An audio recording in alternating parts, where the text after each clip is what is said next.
जीवनामध्ये मार्ग प्रत्येकाला स्वतःलाच शोधायचा असतो. प्रयत्न पण भरपूर जण करत असतात.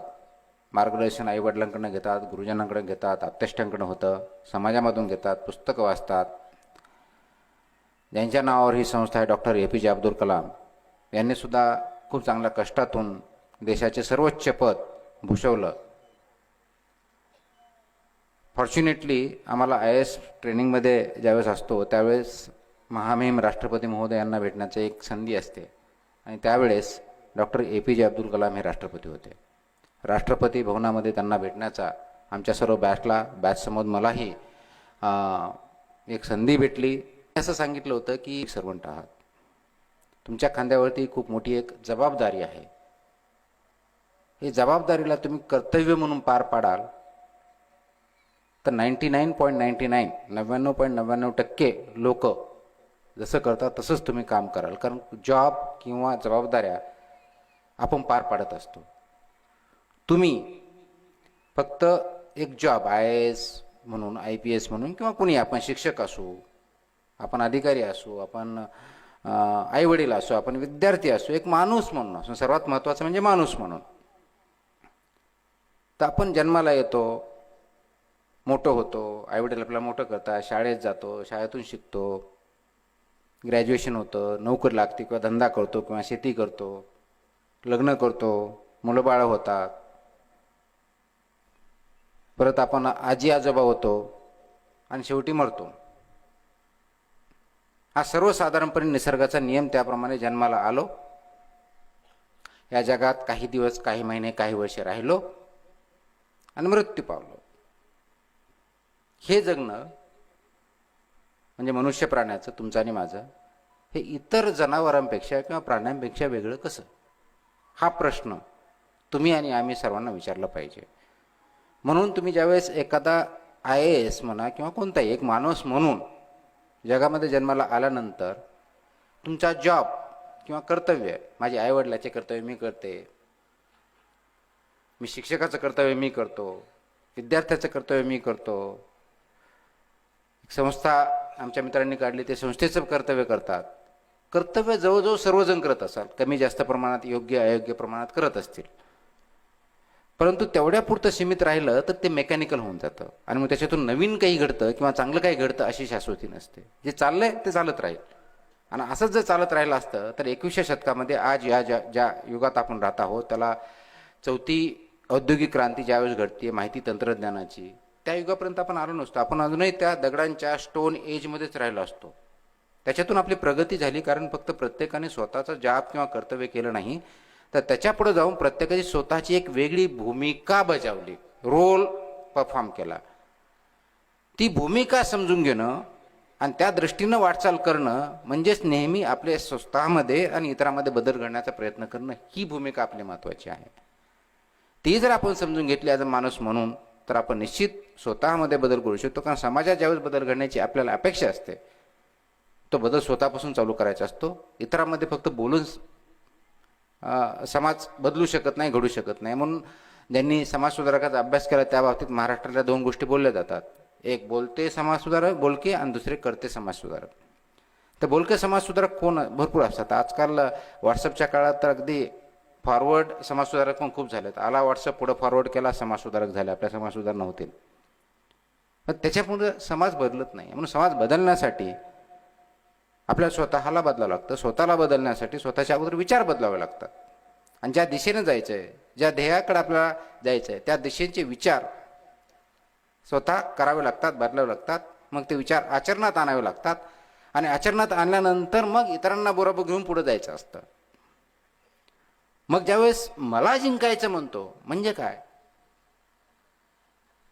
तर मला जिंकायचं म्हणजे दुसऱ्याच्या विरुद्ध जिंकायचं नाही आहे, इतरांच्या कंपॅरिझनमध्ये जिंकायचं नाही.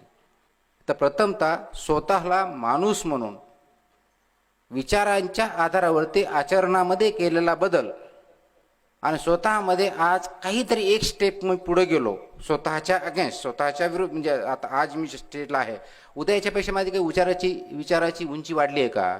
माझ्या आचरणामध्ये त्या दृष्टीने काही फरक पडला आहे का? आणि त्याच्यामुळे समाजामध्ये काही पॉझिटिव्ह एनर्जी निर्माण होणार आहे का? हे जोपर्यंत आपण विचार करणार नाही तोपर्यंत आपण जिंकणार नाही. म्हणून तुम्हाला जिंकायचं असेल, मला जिंकायचं असेल, समाजाला एकत्र जिंकायचं असेल तर प्रथमतः आपण स्वतःच्या विचारावरती जिंकायचा प्रयत्न करा. आणि हे जोपर्यंत जिंकायचा प्रयत्न करणार नाही तोपर्यंत दुसऱ्याने सांगितलं म्हणून आपण कर्तव्य बजावत बसू. कदाचित 10वीत पास होऊ. जसं आता ज्या व्यक्तीचा सत्कार झाला त्यांनी एक अहमदपूर पॅटर्न तयार केला. ज्यावेळेस त्यांनी पॅटर्न तयार केलं त्यांना हे माहीत नव्हतं अहमदपूर पॅटर्न काय किंवा लातूर पॅटर्न काय. हे त्यांनी झाल्यानंतर ते नॉमेनक्लेचर तयार झालं की नाही, महाराष्ट्रातून प्रथम येण्यासाठी लातूरच्या शाळा कॉलेजला किंवा अहमदपूरच्या शाळा कॉलेजला जावं लागतं. तो आज आहे का अस्तित्वात? ऑलमोस्ट शून्याकडे चाललाय. का? कारण दुसरा काहीतरी पॅटर्न तयार झाला. कारण तसं असतंच तर फक्त लातूरमध्येच सगळे मेरिटमध्ये आले असते. तसं होत नाही. परंतु त्याची सुरुवात कोणी केली? नवीन सुरुवात. त्यांना माहीत नव्हतं. त्यांनी फक्त ध्येय पछाडलं होतं की मला सर्वात जास्त मार्क भेटतील, कसे भेटतील, त्यासाठी अभ्यास कसा करावा लागेल, उत्तर कसं करावं लागेल, लिहावं लागेल, ह्या गोष्टी त्यांनी अभ्यास केल्या, त्या अंगीकारल्या आणि त्या सिद्ध झाल्या. म्हणून त्याला पॅटर्न म्हणलं जातं. तुमचा आणि माझा पॅटर्न काय? मनुष्य म्हणून तुमचा आणि माझा पॅटर्न काय? मी शिक्षक झालो, शाळेत गेलो, क्लासेस घेतले, घरी आलो, रिटायर झालो, पेन्शन घेतलं, घरी आलं. आता पेन्शन पण भेटते की नाही, नवीन पेन्शन योजना हा वेगळा प्रश्न.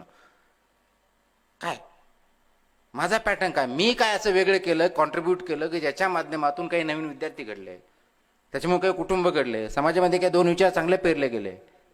मी IAS झालो, IAS होऊन महाराष्ट्रात भेटलं, मी कलेक्टर झालो, मी कमिशनर झालो, मी सेक्रेटरी होईल, मी आणखी काहीतरी होईल, आणि एक दिवशी रिटायर झालो. काय केलं? 10 ते 6 काम केलं, आलेल्या फाईल क्लिअर केल्या, काही डिसिजन घेतले, गेले. सर्वच करतात.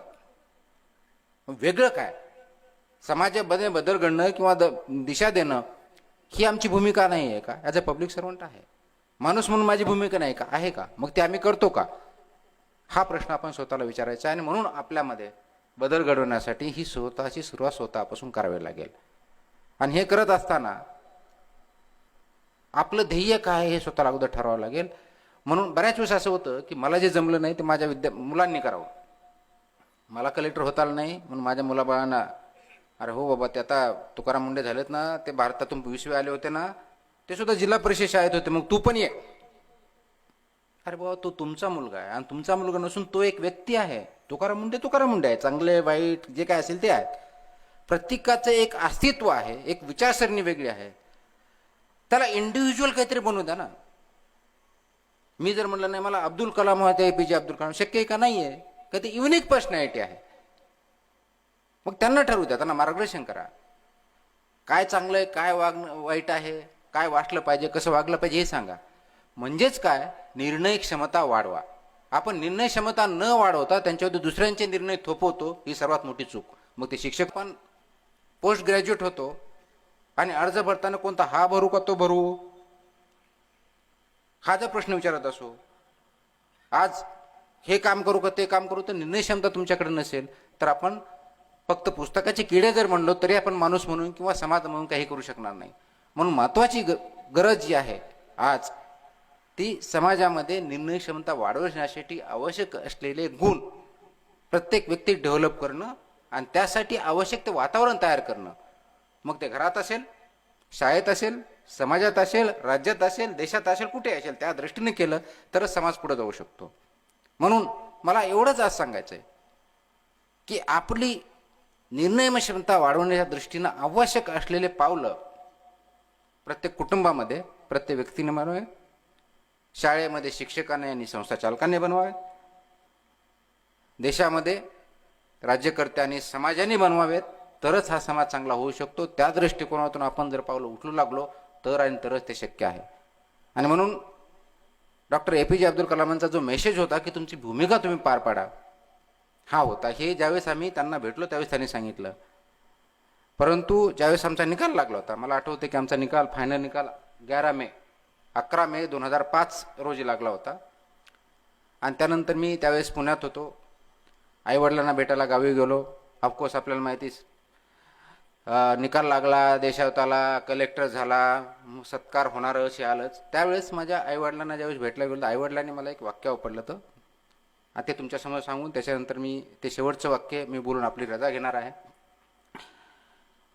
त्यांनी मला एक वाक्य सांगितलं, त्या वाक्याच्या आधारे मी IAS या पदावरती किंवा माणूस म्हणून काम करण्याचा प्रयत्न करत आहे की बाबा, आणि आपल्याला माहिती आहे गावाकडचे आई वडील म्हणजे अजूनही माझी आई जवळजवळ 100 वर्षाची आहे.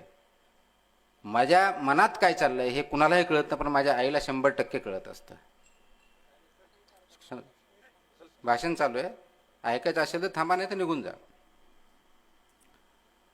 तर त्यांनी मला एक वाक्य विचारलं होतं, सांगितलं होतं की बाबा तुझं कल्याण झालंय, आता तुझी जबाबदारी ही की जास्तीत जास्त लोकांचं कसं भलं करता येईल. आता ही गावाकडची मंडळी शिकलेली नसेल, पण उच्च शिक्षितच्या दर्जाचे विचार आहे. हे विचार आणि डॉक्टर APJ अब्दुल कलाम राष्ट्रपती त्यावेळेस होते, त्यांनी जे आम्हाला सांगितलं होतं की तुमची भूमिका एक्झॅक्टली एक आहे, भाषा वेगळी आहे, की जास्तीत जास्त लोकांचं का आम्ही पब्लिक सर्वंट आहोत म्हणून. म्हणून माझं असं म्हणणं आहे की जीवनामध्ये तुम्ही कोणत्याही दर्जावरती जा, पण सर्वात महत्त्वाचं माणूस म्हणून तुमची भूमिका काय आहे हे जोपर्यंत तुम्ही समजून घेणार नाही आणि त्याच्यावरती वाटचाल करण्यासाठी प्रयत्न करणार नाही, तोपर्यंत तुमचा जन्म सार्थकी लागणार नाही, असं आईवडील म्हणायचे. एक्झॅक्टली तेच मला वाटतं की स्वतःचा जन्म सार्थकी लागण्यासाठी आवश्यक असलेले विचार आणि आचरण चालू करा, तुम्ही जिंकाल असं मला वाटतं. त्यासाठी प्रयत्नांची पराकाष्ठा करा, आवश्यक तिथं मार्गदर्शन घ्या आणि त्या दृष्टीनं आपली वाटचाल चालू ठेवा. एवढंच मी बोलतो. मला पुढे जायचं असल्यामुळे मला आटोपता कार्यक्रम घ्यायचा आहे, परंतु जिल्हाधिकारी महोदय आपल्याला खूप चांगल्या प्रकारे आणखी मार्गदर्शन करू शकतील. त्यांचं मार्गदर्शन निश्चित आहे का, आणि नंतर कधीतरी योग आला तर आणखी परत आपण भेटूयात. नमस्कार.